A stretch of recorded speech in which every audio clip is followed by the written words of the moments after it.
Bonjour, bienvenue pour ce numéro spécial de Mode d'emploi. Nous sommes au Vélodrome national à l'occasion de l'événement En piste pour l'emploi.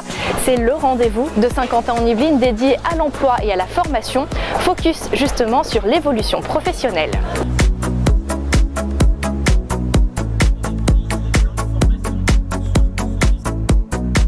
Tout de suite, nous allons parler apprentissage et alternance avec vous, Sabine Barré.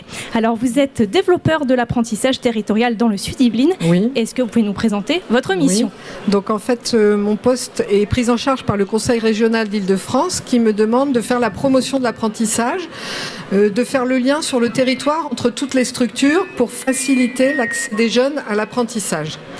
Donc, je ne sais pas si je vous parle tout de suite de l'apprentissage. Oui, qu'est-ce que c'est ? Parce que c'est vrai qu'on en entend beaucoup parler, notamment en ce moment avec le gouvernement. C'est un grand chantier du gouvernement. Justement, pour y voir plus clair, c'est quoi l'apprentissage ? Alors, l'apprentissage, c'est vrai que c'est une façon différente de se former, qui est accessible pour les jeunes uniquement entre 15 et 30 ans et qui permet du coup une façon différente puisqu'on va alterner des périodes en entreprise avec des périodes en centre de formation. Ce qui fait qu'on va acquérir de l'expérience tout en se formant. Donc, la formation, bien sûr, est gratuite et rémunérée. Et ce qui est vraiment génial dans l'apprentissage, c'est qu'on va s'immerger progressivement dans l'entreprise et bien sûr être opérationnel très rapidement et du fait trouver du boulot, un emploi à l'issue de l'apprentissage vraiment bien plus rapidement qu'une personne qui aura fait les mêmes diplômes, parce que ce sont les mêmes diplômes, mais cette fois à temps plein de façon classique. Alors, il y a encore pas si longtemps, on disait souvent que l'apprentissage, l'alternance, c'était un petit peu une voie de garage. Ça avait un petit peu mauvaise presse. Est-ce que quand même cette image est en train de changer ? Alors, malheureusement, c'est encore long. Oui, je trouve que c'est encore compliqué. C'est-à-dire que les parents sont très réfractaires à l'apprentissage. Je pense qu'effectivement, s'ils envoient leurs jeunes dans un bac pro, dans une formation en apprentissage, ça va être pour eux une voie de garage. Ils ne pourront pas continuer, alors que c'est tout le contraire, puisque ils auront au contraire accès à tous les mêmes diplômes, c'est-à-dire jusqu'au master, comme les autres. Et la différence, c'est qu'ils auront une expérience professionnelle qu'ils vont valoriser. Et donc, on voit des parcours magnifiques de jeunes qui trouvent un emploi, contrairement aux autres qui ont beaucoup de mal, parce que quand ils arrivent devant un employeur qui n'ont pas d'expérience, malheureusement, c'est très compliqué de trouver un emploi. Et justement, juste à côté de vous, Christopher Bourval, bonjour. Bonjour. Vous êtes en deuxième année de BTS SEO au CFI de Montigny-le-Bretonneux. Le CFI, pour ceux qui ne connaîtraient pas, c'est l'école connectée au futur de l'industrie. Alors, BTS SEO, déjà, ça veut dire quoi ? Alors, c'est système informatique aux organisations. C'est donc une formation en alternance, voilà. Puisque vous êtes donc une semaine à l'école, une semaine à l'AFNIC avec votre tuteur qui est juste à côté. On parlera évidemment de l'AFNIC dans quelques instants. Juste avant, est-ce que, Christopher, vous pouvez nous en dire plus sur votre parcours ? Alors, moi, j'ai commencé avec un bac SEN, système électronique numérique. J'ai voulu me diriger vers cette formation parce que je voulais pas aller en général. J'étais, dès le collège, passionné par l'informatique, donc j'ai voulu me diriger vers cette filière-là. C'est pour ça qu'après mon bac, j'ai voulu continuer vers la formation, toujours dans l'informatique, et donc c'est pour ça que je suis tombé sur la formation SEO. Et l'alternance, vous en aviez déjà entendu parler avant ? Seulement après la mission APB, en fait. J'en ai pas forcément entendu parler avant. C'est surtout en dernière année qu'on nous en parle beaucoup, pas forcément à l'arrivée de notre formation. Donc Sabine Barré, il y aurait un manque du coup d'informations justement. Oui, c'est un gros problème. On a du mal à... Moi, c'est mon boulot d'essayer de rentrer dans les collèges et lycées pour expliquer à chaque élève qu'il a le choix dans la poursuite de ses études, que ce choix existe, qui ne correspond pas forcément à tout le monde. Parce que c'est vrai que l'apprentissage, contrairement à ce qu'on disait, c'est pas fait pour les nuls, parce qu'au contraire, il faut mener de front la formation et l'emploi. Et c'est vrai que malheureusement, il y a des objectifs au sein de l'éducation nationale de faire rentrer les jeunes dans les filières générales et pas dans les filières professionnelles. Et ce qui fait que j'avoue qu'on a du mal à communiquer auprès des jeunes qui, quand on trouvait enfin la solution de l'apprentissage, redécouvrent un autre monde, puisque là, ils vont vraiment être bien plus motivés, ils vont comprendre à quoi ça sert ce qu'ils apprennent et même éventuellement se réorienter au fil du temps. Un jeune qui va partir en commerce va tout d'un coup se rendre compte que finalement, c'est les ressources humaines qui lui plaisent parce qu'il est dans l'entreprise et qu'il peut vraiment voir en quoi ça consiste, que ça reste pas du vent, quoi. Il voit vraiment ce qu'il fait et il applique ce qu'il apprend en cours, et c'est vrai que c'est très différent. Vous faites votre formation donc à l'AFNIC depuis le début. On parlera évidemment de vos missions justement dans cette entreprise. Juste à côté de vous, Jean-Michel Berafato, bonjour. Vous êtes responsable INT au sein de cette association, responsable INT. Alors, je suis responsable infrastructure et technologie à la FNIC. Et en fait, ma mission, je vais déjà vous présenter la FNIC. Voilà, parce que c'est une association. Une association. L'association française pour le nommage Internet en coopération. Et notre mission, l'une de nos missions, c'est opérateur de multiregistres et tout particulièrement le .fr. On fait fonctionner le .fr au quotidien. Voilà, c'est une mission principale.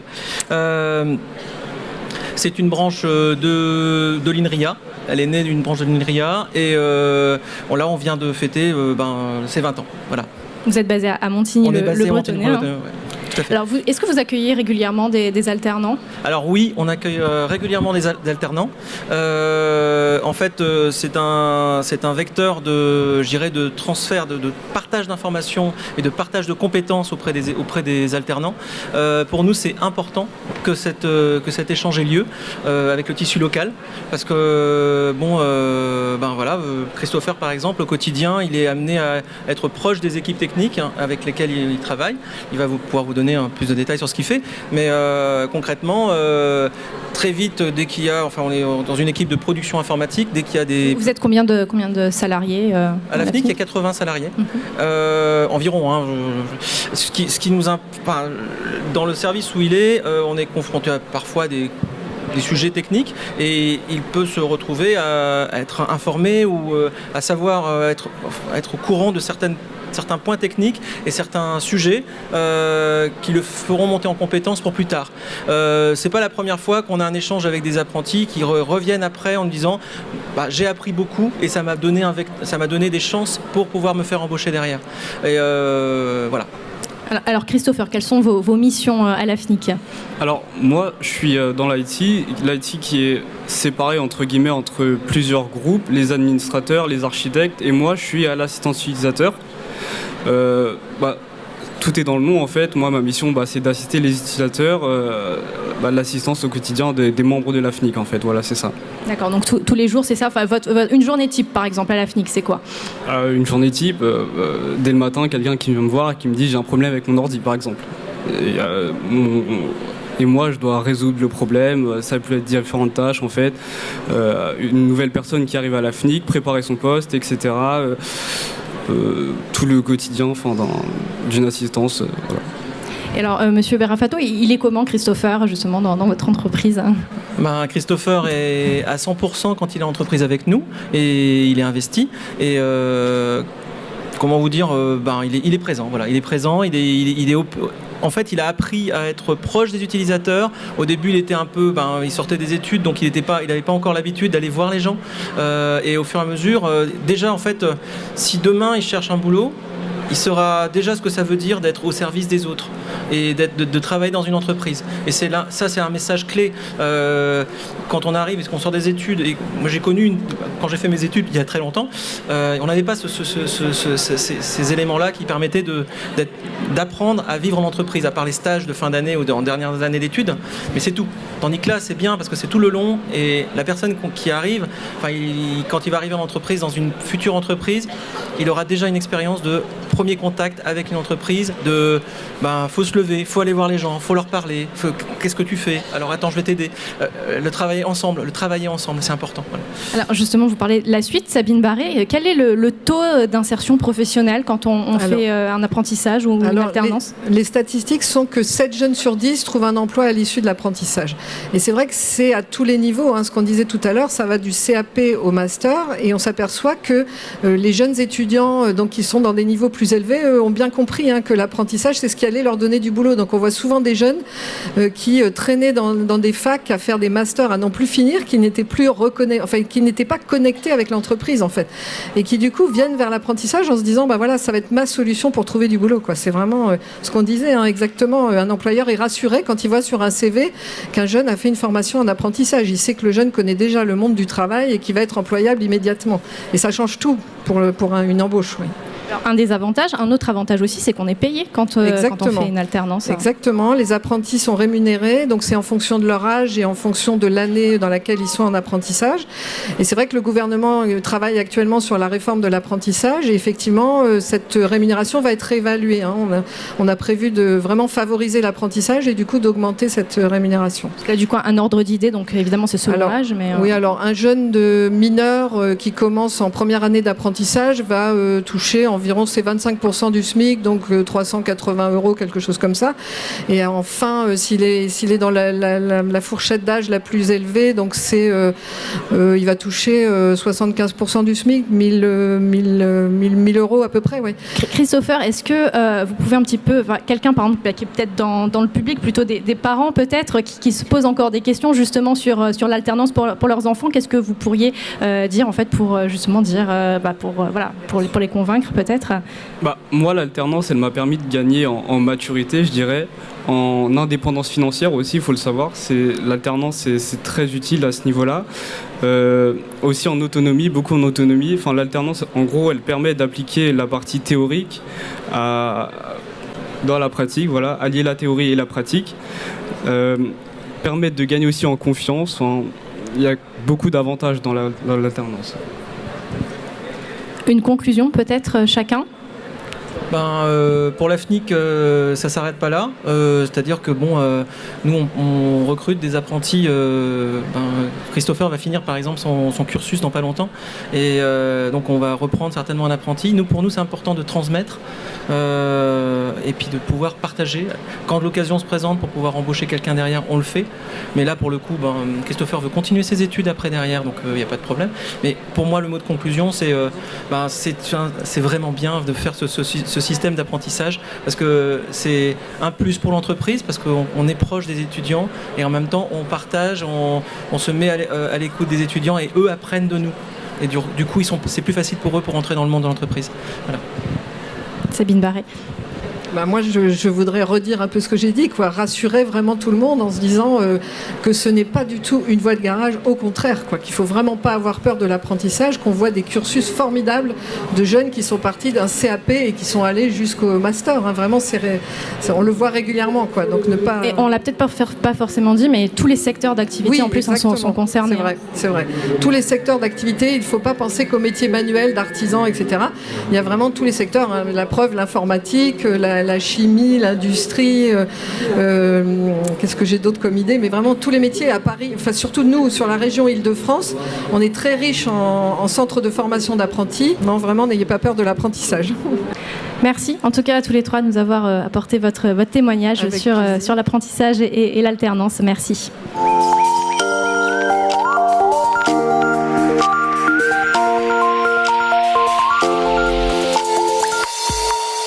Si vous êtes salarié dans une entreprise, par exemple, il existe plusieurs dispositifs. Vous avez certainement entendu parler de VAE, de bilan de compétences ou encore de compte personnel de formation. Il faut savoir que ces formations sont financées par les OPCA. Les OPCA, ce sont les organismes paritaires collecteurs agréés. Et justement, avec nous, Grégory Chevron, bonjour. Bonjour. Alors vous êtes conseiller formation chez Opcalia. Je parlais d'OPCA. Quelle est la différence entre un OPCA et Opcalia ?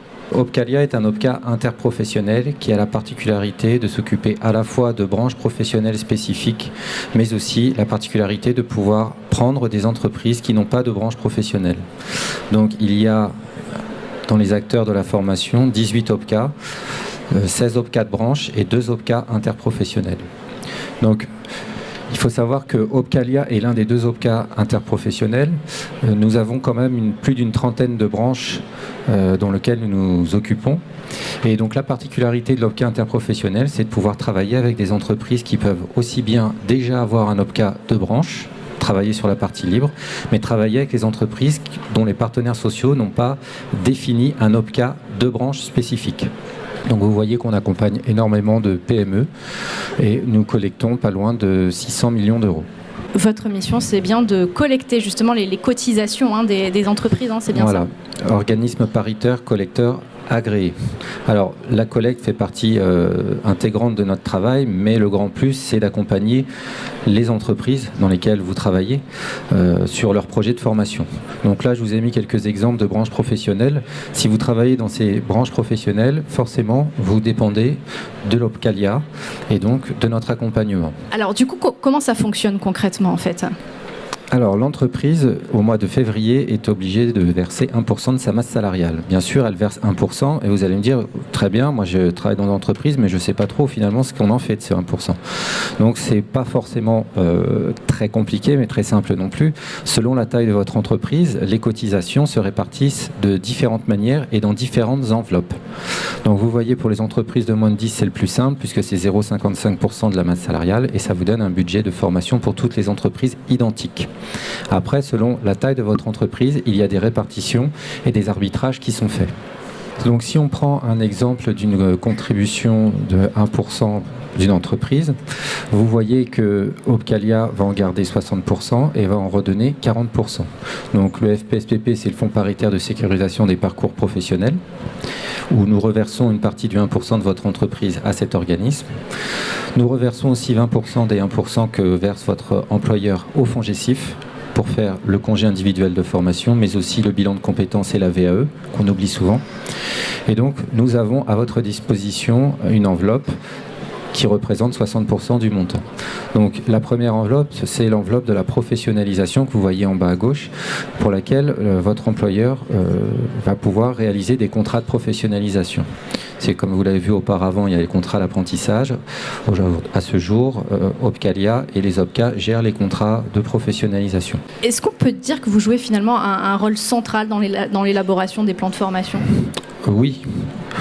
Nous travaillons plus, les OPCA travaillent en général un peu plus avec les DRH, les responsables de formation, que les salariés, et pour cause. L'entreprise nous confie ses fonds et à partir de là, on travaille sur le plan de formation pour optimiser au maximum le rendement financier, entre autres. Donc vous avez des coûts de prise en charge, par exemple sur l'enveloppe de la professionnalisation, que je vous ai mis à titre d'exemple. Alors voilà aussi quelques exemples que nous pouvons financer sur les demandes de CPF des salariés, le permis B, on finance de la VAE, des bilans de compétences, les formations certifiantes et des TOEIC, entre autres. C'est en général ce qui sort le plus. Justement, c'est ce que je voulais vous demander, qu'est-ce qui est le plus demandé finalement ? Les formations langues, les permis. D'accord. À ce jour, après... Dans les Yvelines, on est bien d'accord ? Dans les Yvelines, ou c'est une tendance générale ? Nationale. Oui. Alors après, l'OPCA a aussi d'autres missions qui est d'aller chercher des fonds soit régionaux, des fonds sociaux européens, des fonds d'État, pour essayer d'optimiser selon des thématiques bien précises le budget de plan de formation de votre entreprise. Il y a des cursus qui font qu'on peut optimiser au maximum son plan de formation et être accompagné de manière qualitative par un OPCA, par Opcalia, puisque nous certifions certains organismes de formation pour lesquels nous créons des sessions de formation collective avec des dates précises. Et selon la taille de l'entreprise, nous avons des tarifs négociés, pré-négociés, et nous pouvons financer jusqu'à 100% du coût pédagogique des actions collectives. Donc voilà, c'est toujours bien se renseigner sur l'accompagnement de l'OPCA de votre entreprise, parce que normalement, il est... Du coup, voilà, les salariés se rapprochent de qui, justement, pour en savoir plus ? Systématiquement du chef d'entreprise, puisque le plan de formation est vraiment à la main de l'entreprise. On ne peut pas demander, imposer à l'entreprise de dire, voilà, je veux faire ça, Non. Si vous souhaitez faire votre formation, il y a le CPF pour lequel vous gérez vos heures. Après, l'employeur, lui, avec son 1%, décide des actions stratégiques à mener ou non sur son entreprise. Ce qu'il faut quand même noter pour conclure, c'est que nous sommes en phase de transition puisqu'il y a un projet de loi sur la réforme de la formation professionnelle qui va être déposé très certainement mi-avril avec énormément de changements dont le plus notable serait éventuellement, puisque rien n'est fait, c'est absolument pas officiel, mais éventuellement une monétarisation du CPF avec une application fin 2019 qui permettrait aux salariés de passer directement via l'application pour faire ces demandes de formation. Et puis tout l'univers des OPCA qui changerait de nom et plein d'autres choses. Mais on n'y est pas. Rien n'est fait encore. Voilà. Merci en tout cas, Grégory Cheron, d'être intervenu sur ce sujet. Je rappelle que vous êtes conseiller formation chez Opcalia. Merci à vous.